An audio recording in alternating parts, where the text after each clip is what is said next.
ఎండాకాలంలో ఎండలకు తిరిగి నల్లబడిపోయానని బాధపడే వాళ్ళకైనా, లేదా చలికాలంలో స్కిన్ అంతా పొట్లు పోతోంది అని ఫీల్ అయ్యే వాళ్ళకైనా ఒక అద్భుతమైన స్క్రబ్బర్ చెప్తున్నానండి. ఈ వీడియోని మిస్ చేసుకోవద్దు. దీనికి ఏమేం కావాలో, ఇది మీ ఏజింగ్ లక్షణాలను ఎలా తగ్గిస్తుందో ఈ వీడియో పూర్తిగా చూస్తే మీకు అర్థమైపోతుంది. ఇంకెందుకు ఆలస్యం, రండి రెసిపీలోకి వెళ్ళిపోదాం.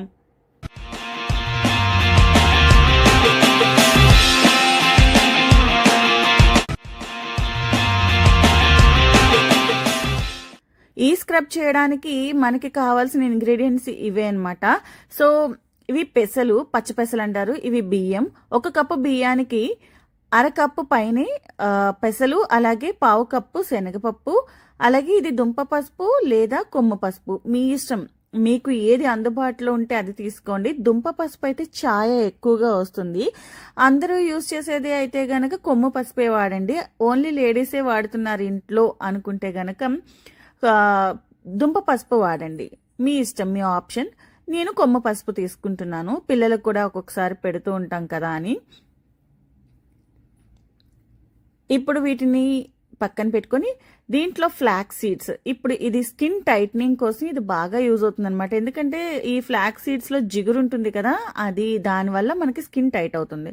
ఇక ఇవి ఎండబెట్టుకున్న ఆరెంజ్ పీల్, కమలాకాయ తొక్కలు బాగా ఎండబెట్టేసాను, ఒరుగుల్లాగా అయిపోయాయి. ఇవన్నీ కూడా ఒక రోజంతా కూడా ఎండలో పెట్టండి. మళ్ళీ అంటే ఏదైనా పచ్చి ఉన్నా పోతుంది, పురుగున్నా పోతుంది, అలా అనమాట. సో ఎండలో పెట్టుకున్నది పిండి చేసుకుంటే చాలా బాగుంటుంది. ఇక పసుపు కొమ్ముల్ని కొంచెం కచ్చపచ్చగా మనం దంచుకోవాలి. డైరెక్ట్గా పెద్ద కొమ్ముల కింద వేస్తే మిక్సీ బ్లేడ్లు విరిగిపోతాయి కాబట్టి. ఇప్పుడు ఇవన్నీ ఒక రోజంతా బాగా ఎండబెట్టుకున్న తర్వాత మిక్సీ జార్లోకి తీసుకొని చాలా మెత్తని పౌడర్ చేయండి. అక్కడక్కడ లైట్గా బియ్యం యొక్క ఒరుగు ఉంటుందన్నమాట.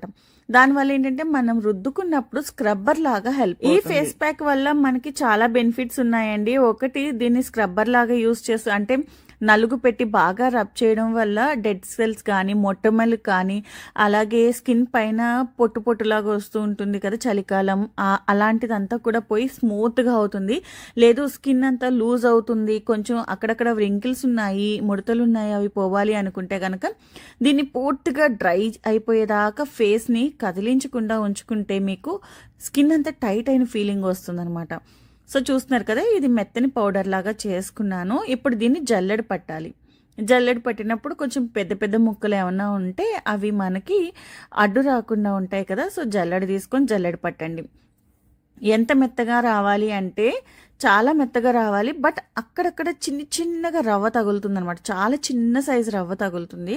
అది మనకి స్క్రబ్బర్ లాగా హెల్ప్ అవుతుంది.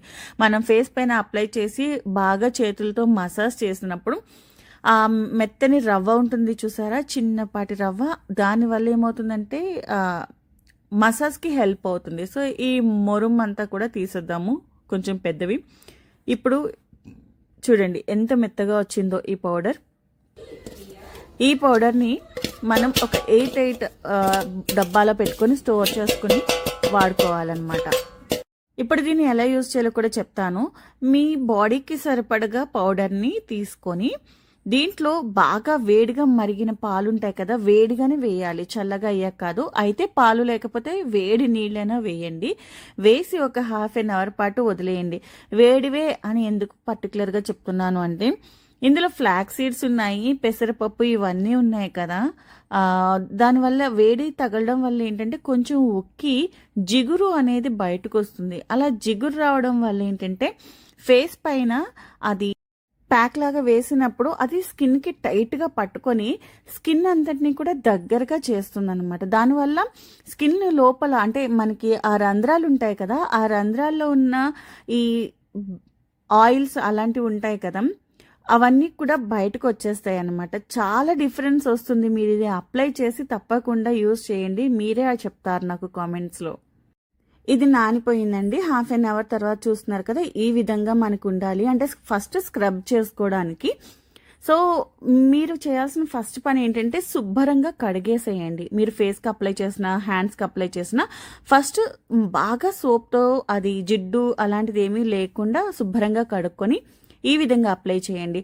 అలా కాకుండా మీరు ఫేస్ అంతా ఆయిలీగా ఉన్నప్పుడే మీరు ఇది పెట్టారనుకోండి, ఆ ఆయిల్ ఒక లేయర్ లాగా ఉండి ఇది స్కిన్కి పట్టడానికి ఛాన్స్ ఇయ్యదనమాట. సో అందుకే ఫస్ట్ ఆఫ్ ఆల్ మనం ఏదైనా హెర్బల్ కానీ ఏమైనా అప్లై చేస్తున్నప్పుడు ఫస్ట్ ఆఫ్ ఆల్ ఆ ప్లేస్ని శుభ్రంగా కడిగేసి ఎలాంటి పార్టికల్స్, డస్ట్ పార్టికల్స్ కానీ జిడ్డు కానీ ఏం ఉండకుండా చూసుకొని ఈ విధంగా అప్లై చేసిన తర్వాత సర్క్యులర్ మోషన్లో చిక్స్కి వాటికి మసాజ్ చేయండి. చెప్పాను కదా, బియ్యం రవ్వ కొంచెం ఉంటుంది, ఆ రవ్వ వల్ల మనకి స్క్రబ్బర్ లాగా హెల్ప్ అవుతుంది. అలాగే ఇది అయిపోయిన తర్వాత కూడా శుభ్రంగా గోరువెచ్చని నీటితోనే కడగండి. చల్లటి వాటర్తో కడిగినా, బాగా పొంగుల్లా ఉన్న వేడి నీటితో కడిగినా సరే ఇదంతా కూడా వేస్ట్ అయిపోతుంది. సో గోరువెచ్చని నీటిని తగిలిస్తేనే స్కిన్కి రిలాక్సింగ్గా ఉంటుందన్నమాట. అదే కాకుండా మీరు 1 అవర్ పాటు టైట్గా పెట్టేసుకుంటారు కదా, దాని తర్వాత మీరు వెంటనే కెమికల్తో ఫార్ములాతో తయారు చేసిన సోప్స్ కానీ స్కిన్ జెల్స్ కానీ యూస్ చేసి క్లీన్ చేశారు అంటే మనం ఇంత పెట్టిందంతా కూడా వేస్ట్ అయిపోతుందండి. ఎందుకంటే ఎప్పుడైనా సరే న్యాచురల్ ప్రొడక్ట్స్ హెయిర్కి కానీ లేదా స్కిన్కి కానీ అప్లై చేసినప్పుడు దాని మీద ఇమీడియట్గా మనం ఫార్ములాతో ఉండే కెమికల్ ప్రొడక్ట్స్ని అప్లై చేయకూడదు. సో ఫ్రెండ్స్, ఈ వీడియో మీకు నచ్చిందని అనుకుంటున్నాను. నచ్చితే